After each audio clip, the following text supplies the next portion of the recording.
Hello and welcome to the class 9th online chemistry classes, and in this video we will be discussing the topic 3.3.2, that is molecules of a compound, from chapter number 3 from NCERT science book.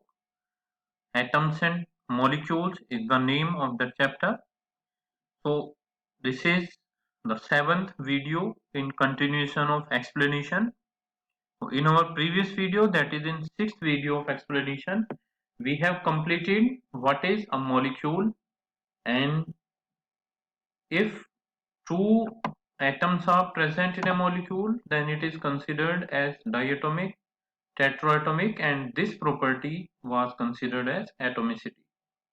Now we will see molecules of a compound, because previously we have studied molecules of an element, and the molecule of an element are always made up of same type of atom. So let's see molecules of compounds. So atoms of different elements join together in definite proportions to form molecules of compounds. के जो atoms होते हैं अलग अलग elements के, वो आपस में एक डेफिनिट प्रोपोर्शन में बाइंड होते हैं और क्या बना लेते हैं, वो एक मॉलिक्यूल ऑफ कंपाउंड बना लेते हैं. So some examples of them are given in table 3.4. Let's see here. The table 3.4 shows molecules of some compounds. So compound are given here, that is of water, H2O.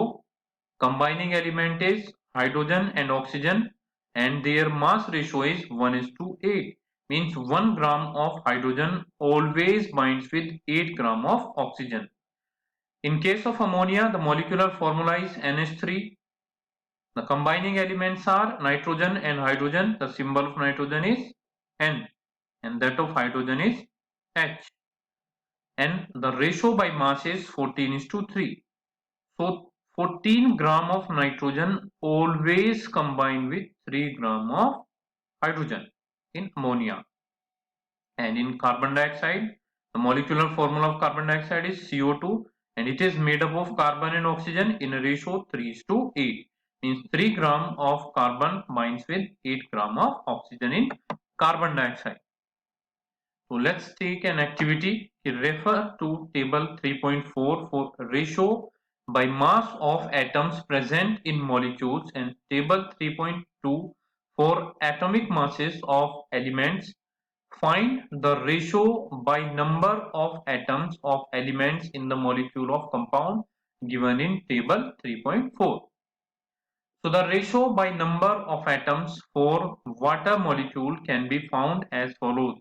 कि अगर हमें ratio देखना है किसका, water molecule के अंदर, तो उसे कैसे निकाल सकते हैं, मैं ऐसे ध्यान दीजिए कि एलिमेंट्स यहाँ पे लिख लेते हैं हम H और O. अब रेशो बाय मास कितना निकला 1:8, वो 3.4 टेबल में गिवन है हमें ऊपर. एटॉमिक मास इससे प्रीवियस टेबल में हमने पढ़ा था, हाइड्रोजन का एटॉमिक मास 1 होता है और ऑक्सीजन का होगा 16. तो mass ratio upon atomic mass निकालना है तो 1/1 हो जाएगा ये रेशो बाय मास, और डिवाइडेड बाय एटॉमिक मास, तो ये 1 हो जाता है. इसको अगर हम डिवाइड करेंगे तो 1/2 हो जाएगा. तो अब यहाँ पे क्या है कि जो सबसे सिंपलेस्ट रेशो होता है ये वाला, मान लीजिए 1/2 सबसे छोटा रेशो है, सिंपलेस्ट कह रहे हैं, स्मॉलेस्ट रेशो जो भी आता है इसके डिवाइड करने के बाद में. अब इस नंबर से हम दोनों को डिवाइड करते हैं. अगर 1 को डिवाइड करेंगे तो 2 आ जाता है, और अगर हाफ को हाफ से डिवाइड कर देते हैं तो क्या आ जाएगा 1.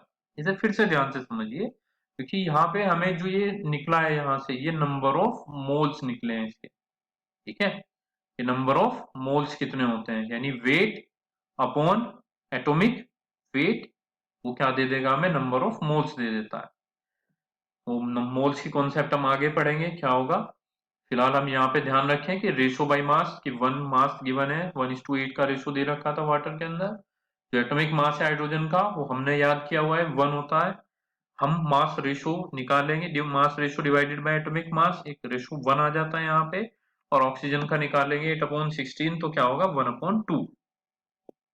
तो अब जो सबसे छोटी वैल्यू होती है उससे डिवाइड करेंगे, तो अगर हाफ से हम 1 को डिवाइड कर रहे हैं तो 2 आ जाता है, और हाफ से हाफ को डिवाइड करेंगे तो 1. तो हाइड्रोजन कितने रेशो में, 2 में, और ऑक्सीजन कितने में, 1 में। तो इस तरह से हम मॉलिक्यूलर फॉर्मूला निकाल लेते हैं।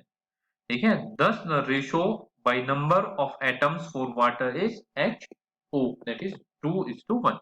इसी तरह से आपको कैलकुलेट करके देखना है, जो डिफरेंट डिफरेंट एलिमेंट्स की बने उनको देना है। जैसे दो कंपाउंड और दे रखे हैं हमें, NH3 और CO।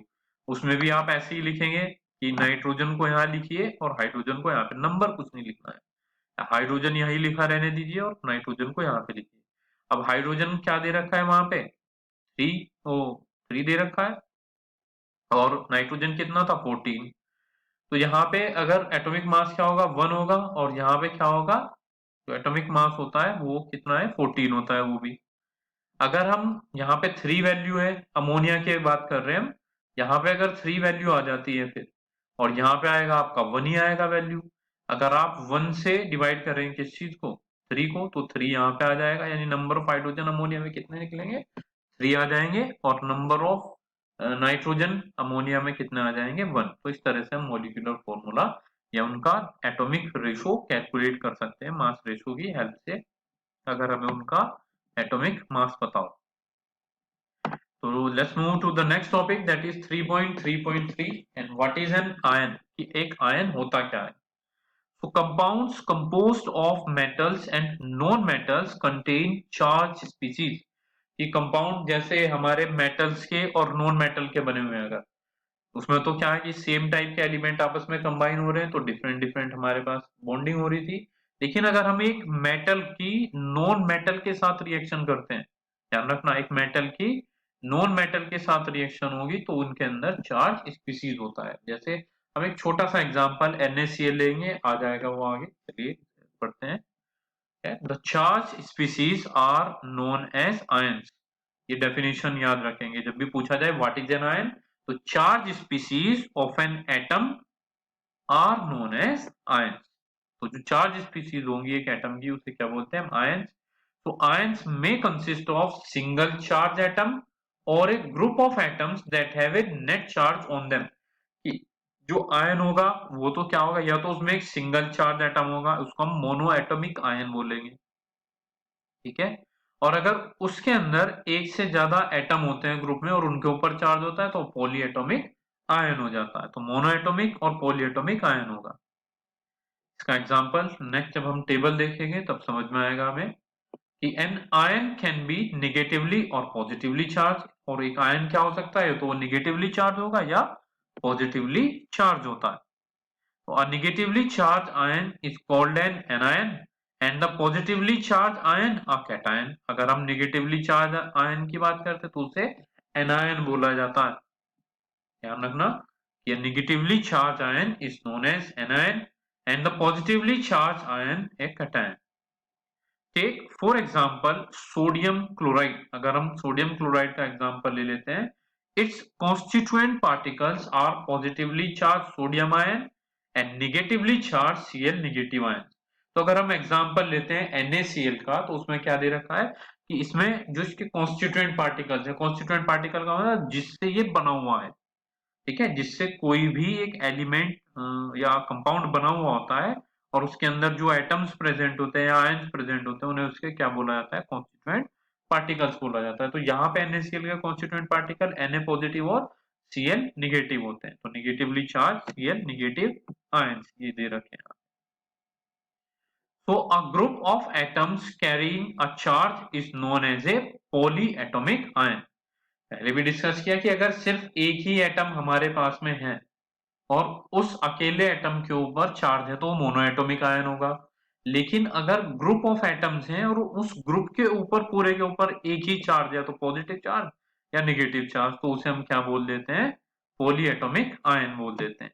और इसके फॉर्मेशन ऑफ आयन के लिए हम चैप्टर नंबर 4 में पढ़ेंगे। फिलहाल यहाँ पे एग्जाम्पल देख लेते हैं, सब आयनिक कंपाउंड्स के एग्जाम्पल। हमेशा ध्यान रखना कि जो आयनिक कंपाउंड्स होते हैं वो किससे बने हुए होते हैं, मेटल्स एंड नॉन मेटल। और जैसे कैल्शियम ऑक्साइड है, CaO, कैल्शियम ऑक्साइड, ठीक है, इसमें क्या होगा, constituent element calcium and oxygen है, और रेशो बाय मास दे रखा है 5:2 का। कैल्शियम का एटॉमिक मास 20 था और ऑक्सीजन का कितना था उसमें 16।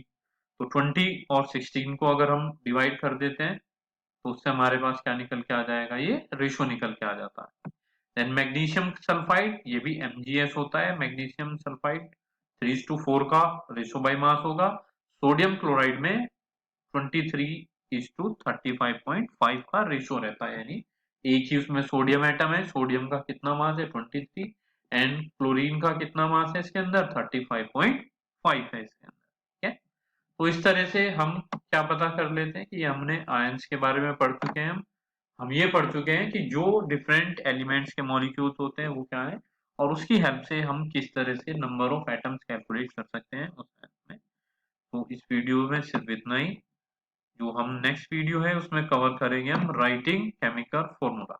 और आप केमिकल फॉर्मूले को तभी बेहतर लिख सकते हैं अगर आपने क्या किया हुआ, पूरी तरह से आपने एटॉमिक नंबर याद कर लिया किसी भी एलिमेंट का, वैलेंसी निकालनी आ गई हो आपके, तो उसी के बेसिस पे आप केमिकल फॉर्मूले लिख लेते हैं।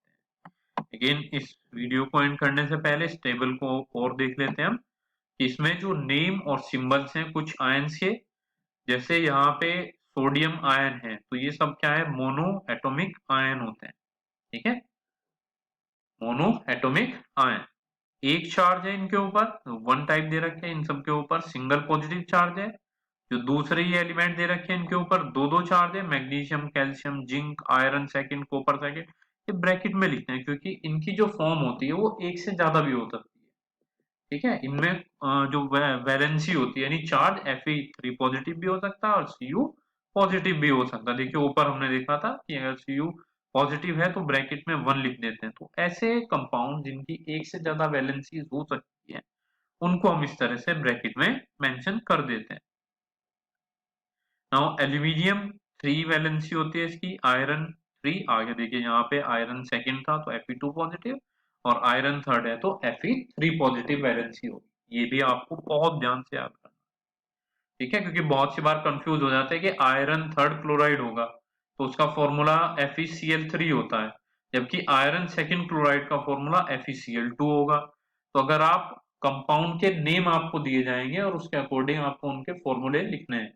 अभी जो हम इसके बाद टॉपिक पढ़ेंगे ये उसके लिए बहुत ज्यादा इंपॉर्टेंट होगा आपके लिए कि इन एलिमेंट्स के चार्जेस याद कर लीजिए आप, तो उससे बेनिफिट हो जाता है रेशो निकालने में कि कितना एलिमेंट कंपाउंड के अंदर होगा।